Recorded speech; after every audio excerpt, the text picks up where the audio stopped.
Hello friends, today we will be discussing about another topic which was asked in Civil Service Examination 2022. The topic is you cannot step twice in the same river. आप एक ही नदी में दो बार कदम नहीं रख सकते. What are the key words? You, step twice and same river. आगे बढ़ने से पहले लेट्स ट्राई टू अंडरस्टैंड कि इसका मतलब क्या है.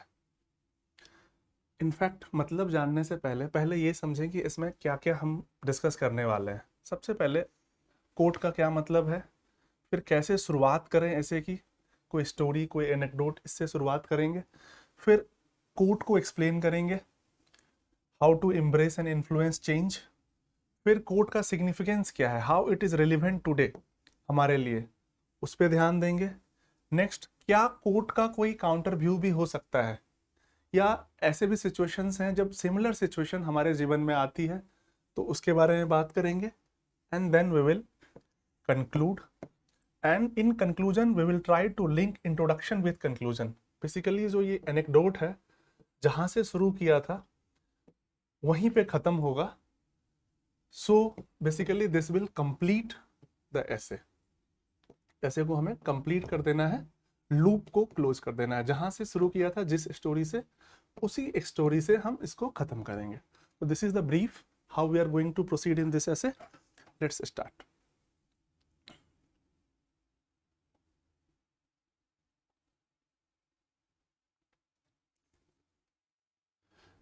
सबसे पहले ये समझते हैं कि what is the meaning of this quote. इसका मतलब क्या है. You cannot step twice in the same river. River, if I say, river का मतलब क्या है. River means flow of water. So basically river is flowing. We feel it is the same river every time.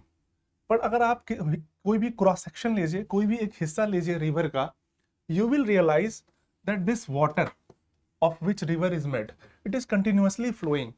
So this water which I am talking about, it has already flown. Now the next water is coming. This has again flown, so the next is coming. I mean to say that river is continuously changing. The water in it continuously flowing. So it is not the same river as we think. So basically this quote is saying we cannot step twice in the same river. Why? Because river is flowing. We think it is the same river. हमें ऐसा लगता है, मालूम होता है, but ऐसा है नहीं. रिवर तो बह रहा है, वो तो चेंज हो रहा है. दूसरी बात, यू आर ऑल्सो चेंजिंग. आप भी बदल रहे हैं. You may not realize it. आपको लग रहा है कि जो इंसान 10 मिनट पहले था, 15 मिनट पहले था, वही अभी है, पर ऐसा नहीं है. You are changing every minute. At physical level, at mental level, you are undergoing change. So basically you are also changing and river is also changing. You are changing, why? Because of experiences, because of new ideas, because of age. Everything is changing you. So you are also changing and the river is also changing. So basically this wants to say कि you cannot step twice in the same river. Why? Because you are changing and the circumstances around you is also changing. So both are changing. So in that sense this topic is generally correct. There are very few counter views of this. Let's paraphrase this. थोड़ा इसको दूसरे तरीके से समझेंगे. अगर समझ नहीं आया है तो you के जगह पे अगर मैं ये करूं कि you cannot step twice in the same river. Same river की जगह अगर मैं कर दूं childhood. So you can not step twice in your childhood. आप अपने बचपन में वापस नहीं जा सकते. इसी तरह यू कैन बी एनीथिंग. अगर हम इंडिया की बात करें, नेशन की बात करें, India can not step twice in its freedom struggle. Why? Because we have become free now. आजादी मिल चुकी है. अब तो हम 75वां साल मना रहे हैं. आई मीन टू से अगर आप इस टॉपिक को अलग तरीके से रीअरेंज करके लिखेंगे तो आपको इसका क्रक्स समझ में आ जाएगा कि इट इज सेइंग कि सब कुछ बदल रहा है, आप भी बदल रहे हैं और सर्कमस्टांसेस भी बदल रहे हैं, जो नियर बाय इन्वायरमेंट है वो भी चेंज हो रहा है. So this topic is about basically these changing things. ऐसे राइटिंग में कोट को पैराफ्रेज करके एक डिफरेंट तरीके से लिख के यू कैन इजीली अंडरस्टैंड. जैसे मैंने आपको चाइल्डहुड का एग्जांपल दिया, जैसे मैंने आपको इंडिया के फ्रीडम का एग्जांपल दिया, तो इस तरह से आप भी पैराफ्रेज करके टॉपिक को समझ सकते हैं.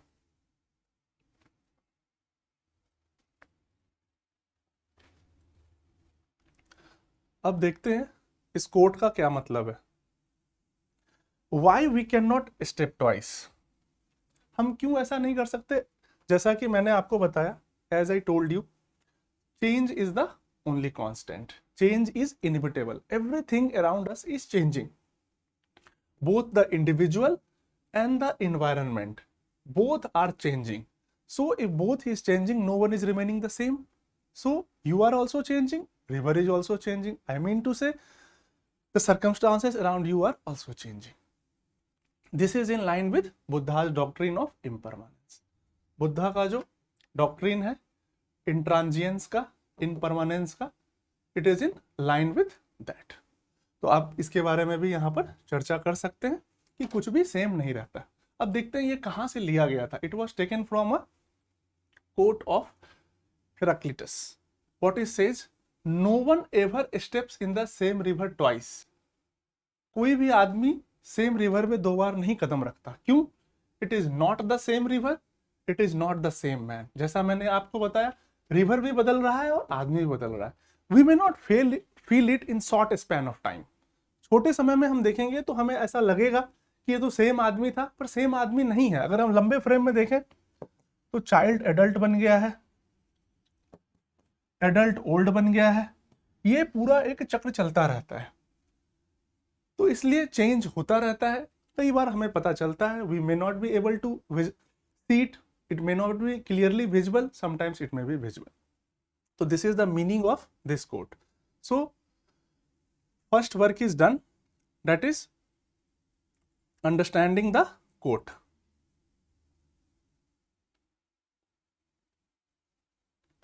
This is the same thing which is written over here. Everything is changing. Our emotions, our thoughts, our feelings, in fact the physical body, cells in our bodies, cells in the plant's body, everything around us decaying, changing, everything is happening. In fact, if we see ourselves, we also evolve, we also grow with our experience, with our ideas, with our wisdom. In fact, with age, generally it is seen wisdom increases. Generally, everyone may not become wise with age, but yes, generally this is true. And when we become wise, our views change. And this you can see in life of everybody, from great Mahatma to a common man. For example, take the example of Gandhiji. His views about the Africans, when he initially went to South Africa, and later on in his life, witnessed a complete change. His views about zamindari system in 1940s completely changed. तो पूरी तरह से जो है change हो रहा है, बदलाव हो रहा है, हर आदमी का व्यू बदल रहा है. This we need to understand. इसका एग्जाम्पल है, this many of you may be able to correlate our reaction after first and second breakups. जब पहली बार होता है वी फील सैटर्ड, डिप्रेशन में कई लोग चले जाते हैं, सुसाइड की सोचने लग जाते हैं. बट फिर जब दूसरी बार होता है we may not feel the same. Why? Because with the experience of the first you develop your wisdom, your ability to cope up with this. You understand that life moves on. ये चलता रहता है. You gain experience, you try to deal with the situation in a better way. So this is an example to explain how the change impacts you. In the same way, if you see the life of an individual from birth to child to adolescence to adult to old age and the end, it is continuously changing. ये लगातार बदल रहा है, इसमें कुछ भी constant नहीं है.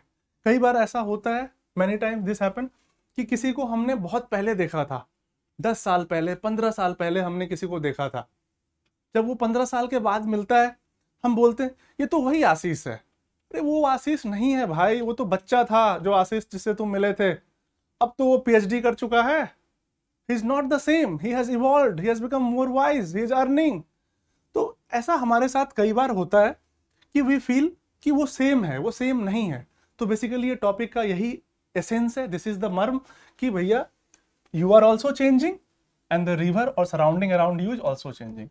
Whenever you write essay, even if you get the essence of it, you try to write the topic in every paragraph. उसको reinforce करते रहिए so that the examiner feels that you are on right track, you have not deviated from it.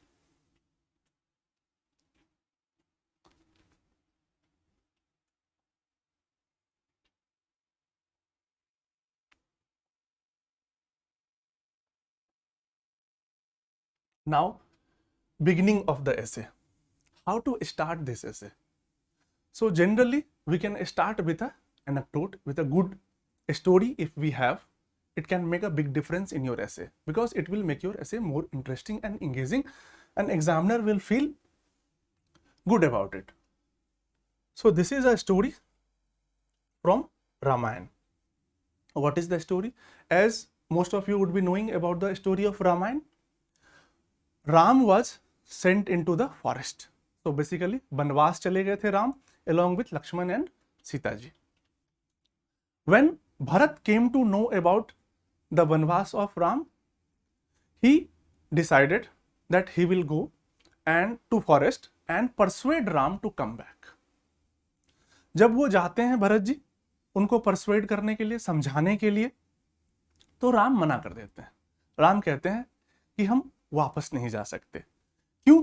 उन्होंने एक बहुत अच्छी line कही थी जो ये रामायण के अयोध्या कांड में मेंशन्ड है, जिसपे अभी हम देखेंगे। That can be a good introduction for us. वो लाइन क्या है? वो लाइन है अत्येति रजनी,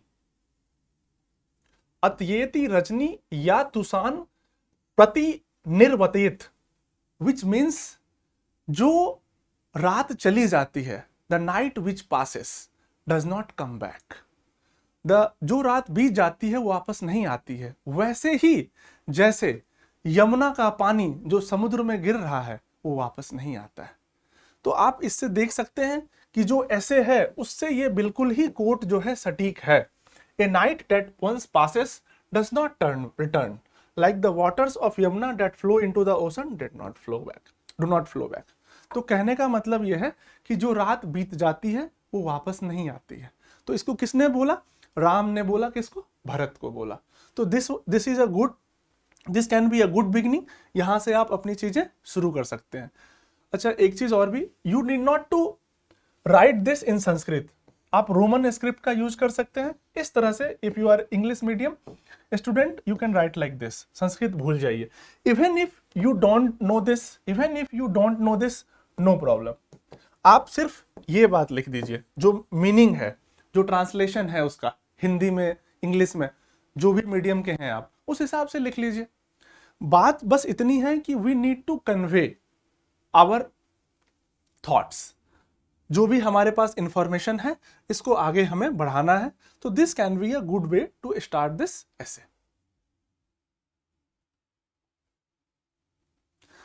आगे हम देखेंगे कि how we connect this intro to the conclusion, conclusion से इसको कैसे लिंक करते हैं, and how we complete our essay. Coming to the next part. Next part क्या है? Explaining the topic. टॉपिक को हमें एक्सप्लेन करना है। टॉपिक क्या है? You can not step twice in the same river. तो topic is basically about the change, कि आप भी बदल रहे हैं, इन्वायरमेंट भी बदल रहा है। तो इस चीज को you need to accept. You can not deny this, you can not refute this, you have only one option, that is to accept it. तो अगर आपको एक्सेप्ट करना है तो it is better to accept and become a change agent. You can also bring change for good. तो सिर्फ हमें change का म्यूट एक्सपेक्टेटर नहीं बनना है, you can also become a part of the change. तो in this way you can explain this topic.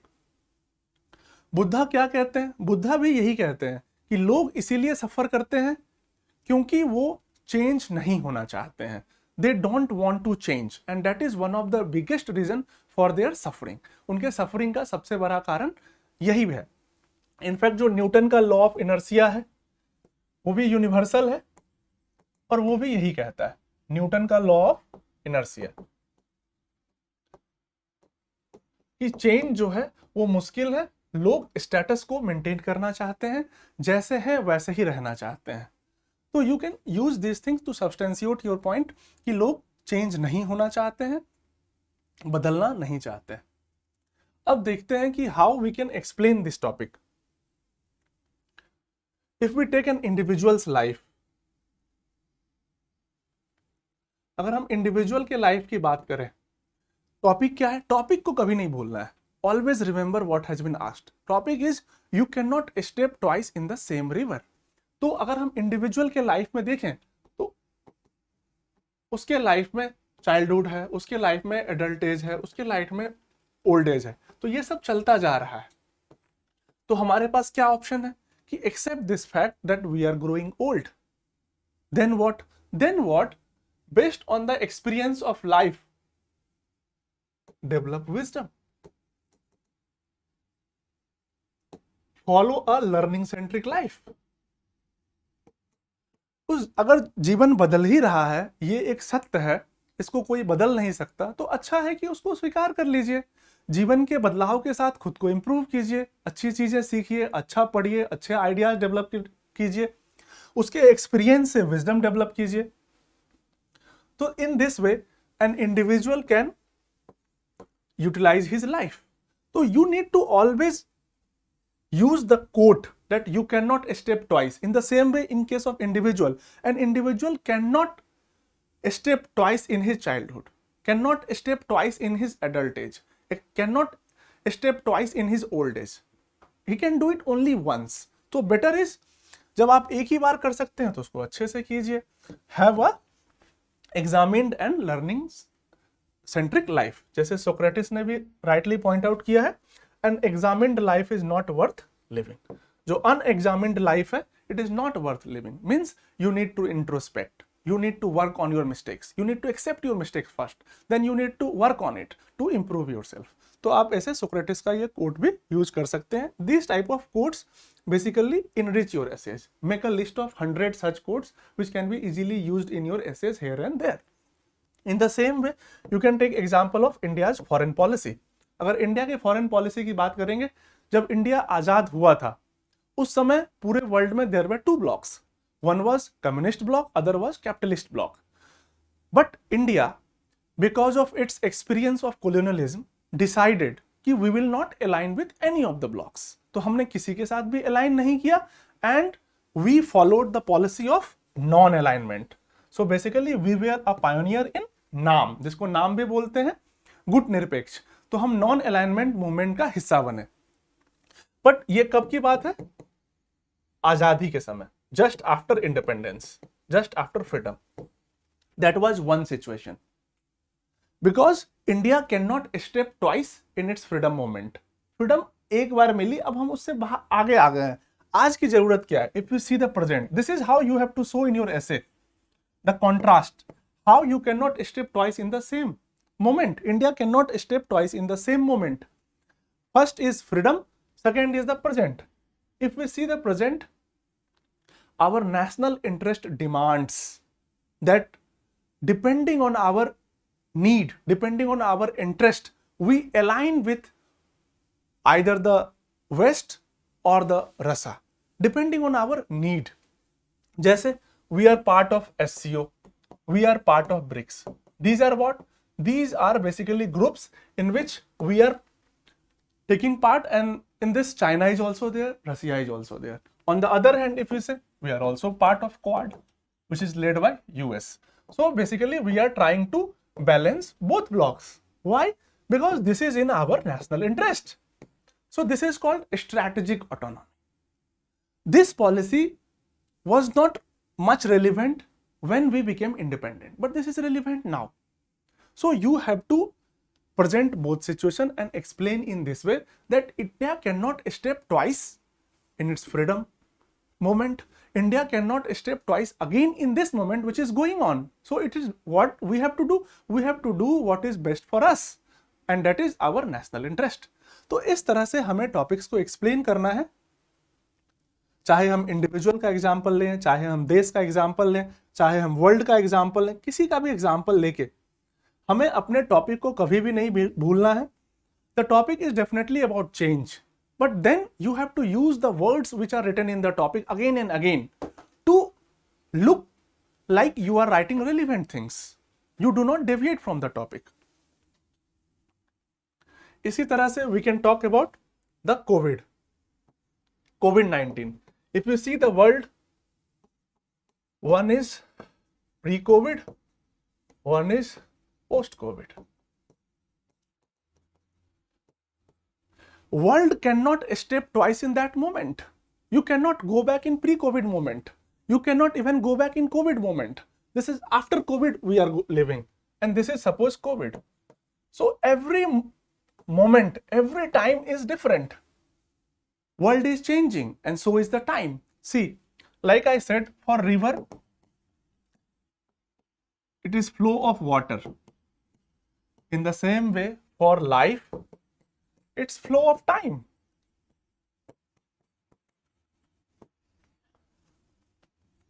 जिस तरह से नदी में पानी बह रहा है उसी तरह से जीवन में समय बह रहा है, समय गुजर रहा है.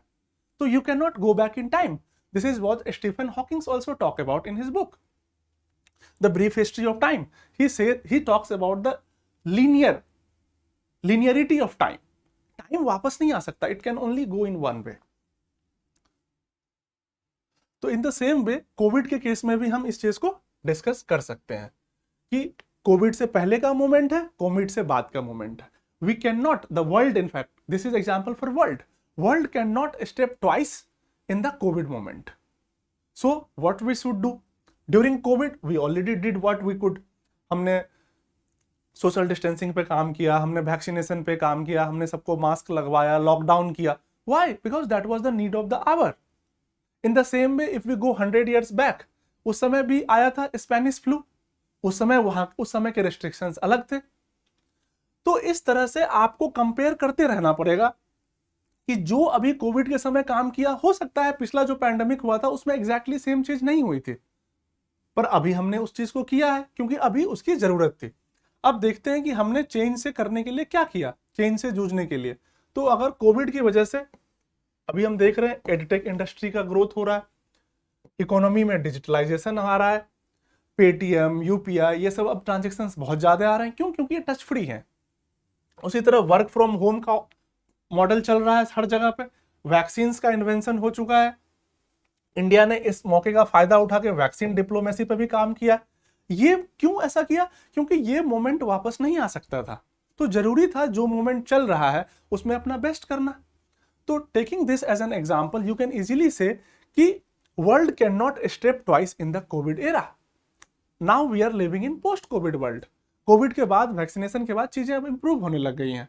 तो वर्ल्ड दो हिस्से में डिवाइड हो गया. Life can not be same now. either it is pre-COVID or post-COVID. You can clearly see the difference. You cannot wish कि we go back in pre-COVID world. Why? Because time has flown, time has moved. तो इस चीज को आपको बार बार रीएम्फेसाइज करना पड़ेगा. जो topic है, you can not step twice in the same river. River को आप जो अपने सिचुएशन है उसके साथ रिप्लेस कर दीजिए और अकॉर्डिंगली ऐसे को लिखते जाइए. इन the same way, if you see the technological revolutions, first technological revolution जिसको फर्स्ट इंडस्ट्रियल रिवॉल्यूशन भी बोलते हैं, second IR, third industrial revolution, अभी हम फोर्थ इंडस्ट्रियल रिवॉल्यूशन में. एंड फोर्थ इंडस्ट्रियल रिवॉल्यूशन क्या है? It is about internet of things, it is about robotics, it is about machine learning, it is about artificial intelligence, open AI, chat GPT. आजकल इन सब का समय है. अब हम ये नहीं कह सकते कि हम वापस से चले जाएंगे. You can not go back. तो world can not go in the third IR now. We have to move. We have to look forward for fourth IR.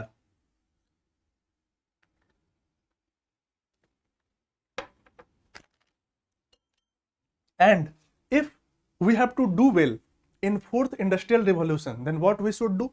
We should work on skilling, reskilling, upskilling our people. इस पे हमें काम करना पड़ेगा, which obviously India is doing. We are running our skill development programs. बहुत सारे programme हम चला रहे हैं ताकि लोग कंप्यूटर से रिलेटेड चीजें, जो नई नई टेक्नोलॉजीज आ रही हैं, इन सब से रिलेटेड चीजें हैं, उनमें अपना एप्टीट्यूड डेवलप करें. So basically in this you can write कि world cannot step twice. World cannot step twice in the same technological revolutions, same industrial revolutions. क्यों? क्योंकि नए नए रिवॉल्यूशंस आते जा रहे हैं. आप ये नहीं विश कर सकते कि हम अभी भी IR1 जो इंडस्ट्रियल रिवॉल्यूशन 1 है, स्टीम इंजन वाला है, उसके समय जिएंगे. अभी सारे इलेक्ट्रिक लाइंस जो है क्या हो गई हैं, इलेक्ट्रीफाई होती जा रही हैं. स्टीम इंजन से अब कहाँ चल रहा है, अब स्टीम इंजन का काम बंद हो चुका है ऑलमोस्ट. तो इस चीज को हमें रीएम्फेसाइज करना पड़ेगा कि why you can not step twice. इस चीज को एक्सप्लेन करते जाएंगे अलग अलग एग्जाम्पल्स से. इसी तरह से अगर हम सोसाइटल लेवल की बात करें, विमेन है, LGBTQ है, इन सब के बारे में देखिए. अगर हम आज से compare situation of women 50 years back, आज का मोमेंट है और तब का मोमेंट है. Women were not given that much rights. किताब में तो था, संविधान में तो इक्वालिटी थी, पर हकीकत में नहीं था. वो बाहर नहीं जा सकती थी, पढ़ाई नहीं कर सकती थी, बहुत सारे रेस्ट्रिक्शंस थे. उनके पास कहीं ना कहीं जो प्रॉपर्टी में शेयर है वो भी नहीं मिलता था. इनफैक्ट अभी भी बहुत कम मिलता है. आई मीन टू से जो विमेन राइट्स की अगर हम 50 इयर्स पहले की बात करें, इनफैक्ट फ्रीडम के टाइम की बात करें और अभी की बात करें प्रेजेंट में, काफी कुछ बदल चुका है. Women have become more assertive about their rights. If you see the example of Me Too movement, it is a reflection of that. In fact, the wrestlers protest, you can say.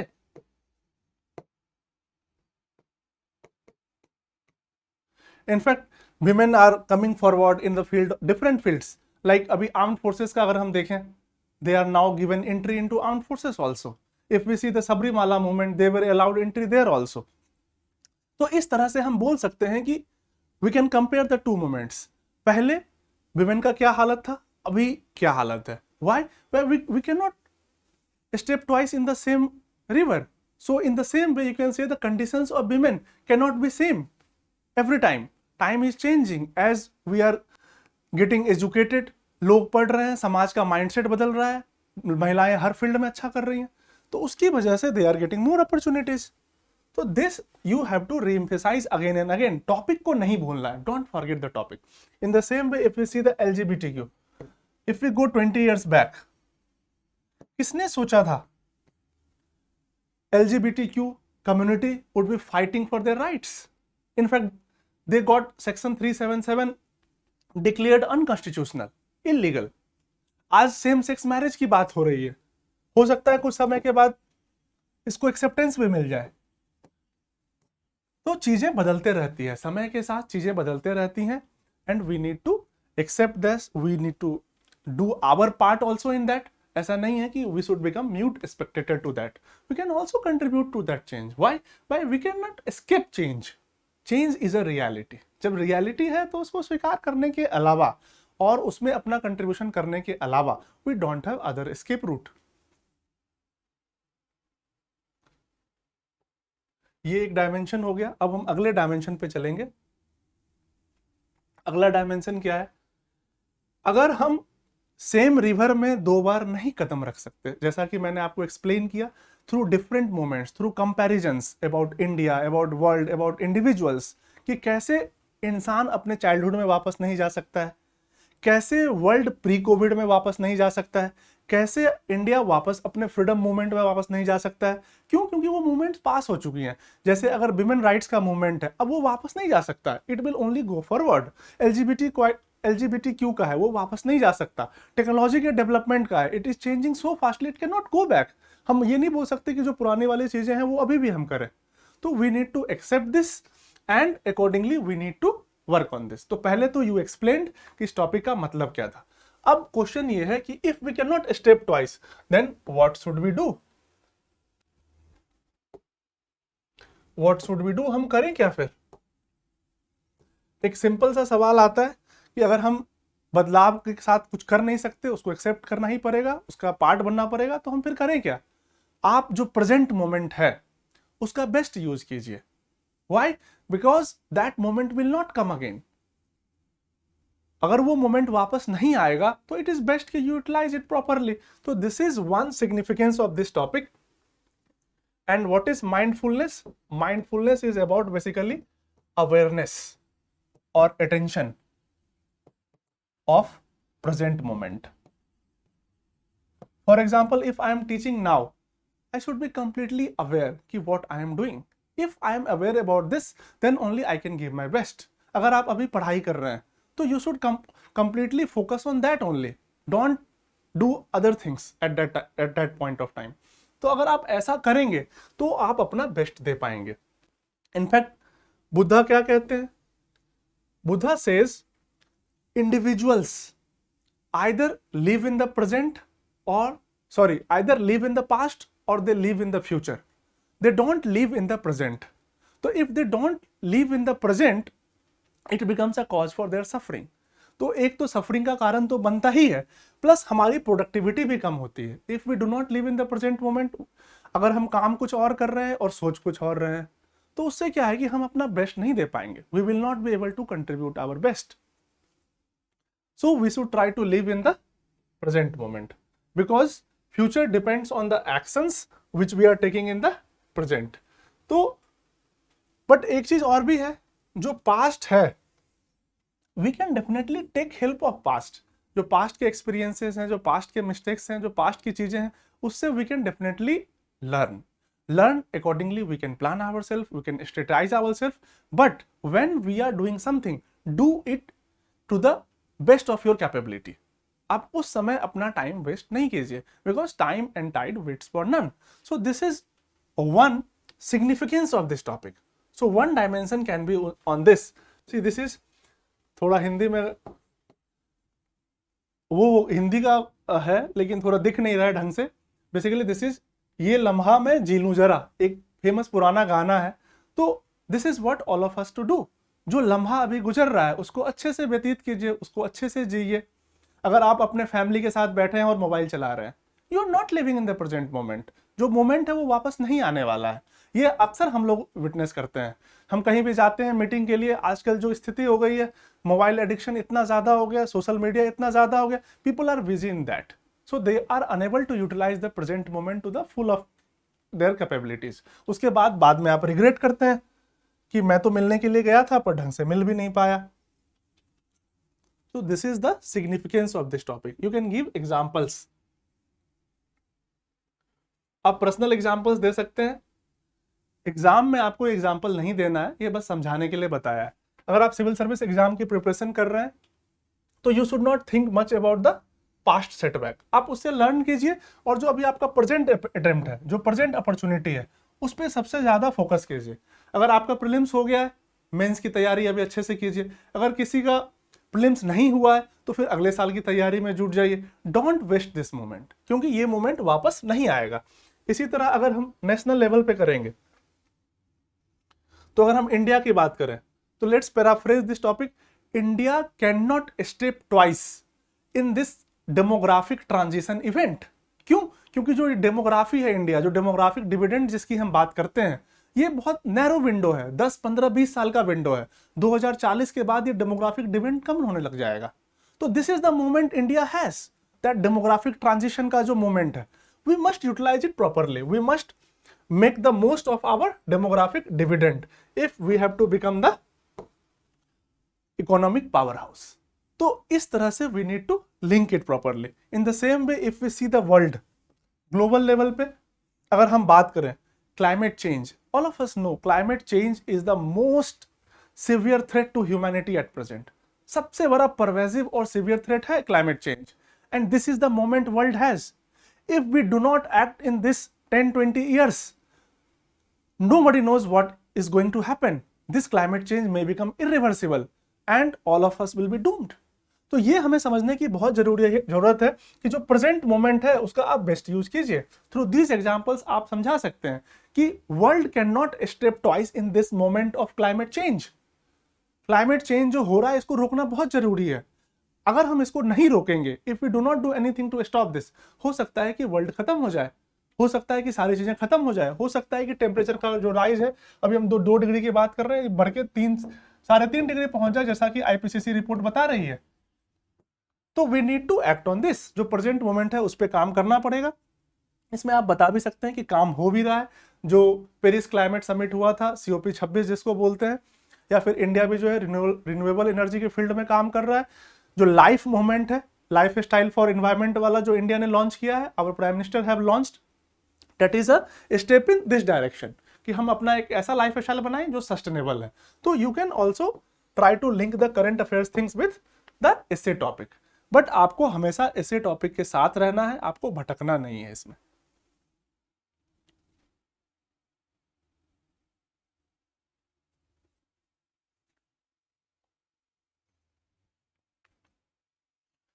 If we cultivate mindfulness, what are its benefit? अगर हम mindfulness को cultivate करते हैं, इसका फायदा क्या है? इसका फायदा यह है कि हमारी सफरिंग हो जाए, कम हो जाएगी, जैसा बुद्धा बताते हैं, because we are aware of the present moment. हमें रिग्रेट्स नहीं होगा। If we give our best, we don't have any regrets. हमने अपनी बेस्ट कोशिश की। जैसा आप लोगों ने देखा होगा, बहुत सारे लोगों ने प्रीलिम्स की तैयारी बहुत अच्छे से की होगी, CSAT, GS सब कुछ कवर किया होगा, फिर भी अगर प्रीलिम्स नहीं हुआ है तो आपके मन में रिग्रेट बहुत कम होगा। दुख जरूर हुआ होगा, आपको बुरा लग रहा होगा, you must be feeling sad about it, लेकिन आपको रिग्रेट नहीं होगा कि आपने एफर्ट नहीं लगाया, अपने एफर्ट की कमी से हुआ है, ऐसा आपको नहीं लगेगा। तो आपको रिग्रेट्स नहीं होगा। प्लस आपकी इफिशियंसी, प्रोडक्टिविटी बहुत ज्यादा हो जाएगी, आप अपना फुल पोटेंशियल कंट्रीब्यूट कर पाएंगे, प्लस आप टाइम को भी अच्छे से यूटिलाइज कर सकते हैं। तो इसलिए हमें प्रेजेंट मोमेंट में जीने की जरूरत है। Next dimension is topic inversion. जो टॉपिक है उसको आप थोड़ा सा उल्टा कर दीजिए। क्यों? अभी तक हम यही बात डिस्कस कर रहे हैं कि you can not step twice in the same river, जो है बिल्कुल सही है, ये बात बिल्कुल सही कही गई है। इसको, इसका मतलब क्या है और इसका एसेंस क्या है, इसका सिग्निफिकेंस क्या है। लेकिन इसका अगला डायमेंशन ये भी है कि टॉपिक को इन्वर्ट करके देखते हैं कि क्या ऐसा हमेशा सही है। क्या कभी ऐसा भी होता है कि सिमिलर सिचुएशंस, सेम मोमेंट तो नहीं आएंगे पर सिमिलर सिचुएशंस आ सकती हैं। जैसे let's take an example, in fact एक पहले हिस्ट्री का ऐसे भी आया था, history repeats itself, first as tragedy then as farce. इसका मतलब ये कह रहा है कि भैया हिस्ट्री रिपीट कर रहा है, कैसे? First as tragedy then as farce. तो you can use this statement also directly in this, कि कई बार ऐसे सिचुएशंस आते हैं, ऐसे मोमेंट आते हैं कि लगता है कि सिमिलर चीजें हुई हैं, it can not be the same. Same नहीं हो सकता। क्यों? क्योंकि सर्कमस्टांसेस अलग हैं, समय अलग है, but it can be similar. जैसे एग्जांपल के लिए world war 1 and world war 2, both were world wars, तो you can say these are similar situations but they are not same. Time frame दोनों का अलग है, सबसे simple difference, both happened in different time frame. दोनों के conditions अलग थे, दोनों का डिवास्टेशन का लेवल अलग था, दोनों के रीजन्स अलग थे। Here you have Hitler, here you don't have Hitler. So कहने का मतलब यह है कि you can have similar situations but not the same situation. तो आप इस चीज को यहां डिस्कस कर सकते हैं कि एट टाइम्स वी फील कि हिस्ट्री रिपीट इटसेल्फ, और इसके कुछ आप एग्जांपल्स दे सकते हैं। जैसे अगर इंडिया में हम कम्युनल राइट्स की बात करें, बार बार होता रहता है। अभी दिल्ली में कम्युनल राइट्स हुए, इससे पहले मुजफ्फरनगर में हुआ, उससे पहले गुजरात में हुआ, उससे पहले 1984 में एंटी सिख वाला राइट हुआ था। कहने का मतलब यह है कि when it comes to communal violence, when it comes to communal conflict, we are not learning our lessons from the past. हम नहीं समझ रहे और बार बार एक ही तरह की गलती कर रहे हैं, तो we need to learn this। तो ये एक एग्जांपल दे सकते हैं। इसी तरह क्राइम अगेंस्ट विमेन है, कास्ट बेस्ड डिस्क्रिमिनेशन है, क्रिमिनलाइजेशन ऑफ पॉलिटिक्स है, ये सारी ऐसी चीजें हैं जो रिपीट होते रहती हैं, जहां पर जो चेंज हो भी रहा है तो प्रोसेस ऑफ चेंज जो है वो बहुत ही स्लो और अर्डुअस है। तो we need to work on this, हमें इस पर काम करने की जरूरत है। तो इस तरह से आप इस टॉपिक को काउंटर भी कर सकते हैं कि कैसे कई बार हिस्ट्री रिपीट इटसेल्फ, कई बार you can step in the same river twice. Basically same नहीं है बट सिमिलर है।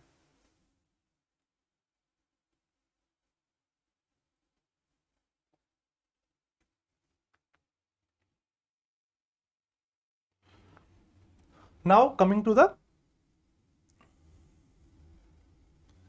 Next slide, conclusion.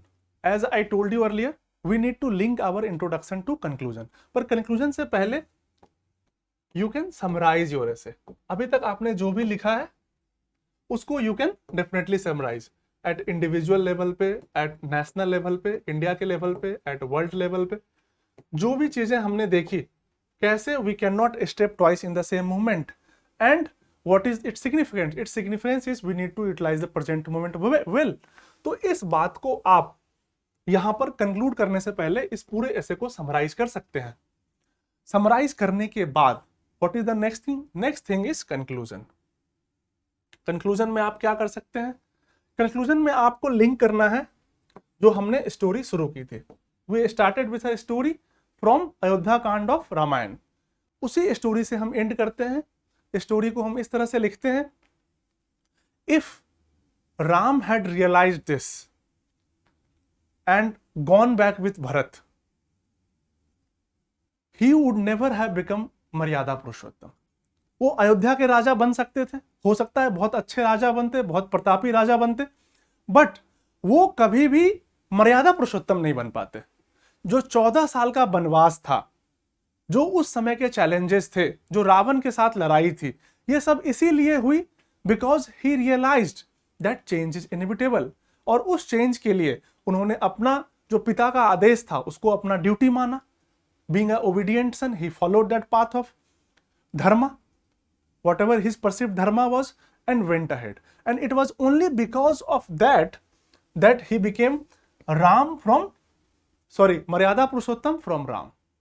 So in this way you can easily link कि अगर उन्होंने इस मोमेंट में वापस चले गए होते तो ये नहीं सच होता. तो he accepted that change and went ahead, and now he inspires all of us.